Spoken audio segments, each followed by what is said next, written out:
whole town wants to know who committed this crime of adulteress. Tell us. Who? Who did this to you? Who? The whole town. All. Quintessential, representing the most perfect or typical example of equality or class.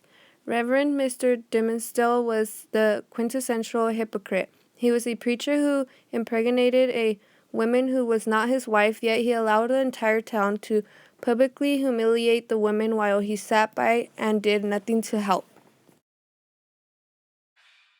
The whole town. All of us want to know. I can't say. I bear the burden.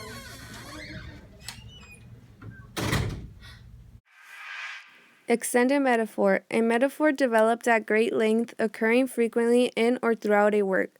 In the Scarlet Letter, the depiction of the letter A throughout the novel showed an extended metaphor for the symbolic use of the letter A metaphorically, labeling Hester Prynne both by her community and herself throughout the novel. In the beginning, the A caused Hester to be synonymous with adulteress. However, the meaning evolved to Abel and other metaphors throughout the book.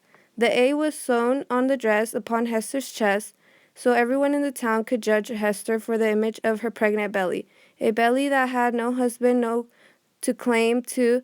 Every time the reader envisioned the Scarlet Letter, they developed more sympathy for the main character who was living in the hypocritical Puritan.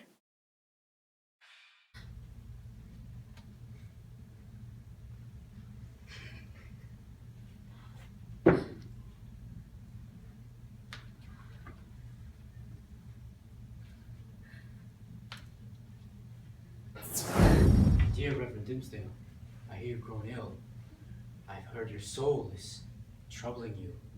Why don't I make a proposal? I make you well, and you give me one of your rooms. I'm new here, I have no place to stay. Yes. But our English language like deal with my issue. I know everything. Epitome, a person or thing that is a perfect example of a particular quality or type. Roger Chillingworth was the epitome of an antagonist bad guy. His name even looks like the phrase Chillingworthy.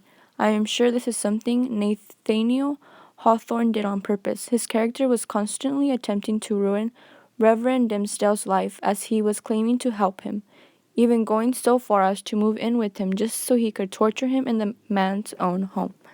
Know everything there is to know of sickness. Let me help you in exchange for a room.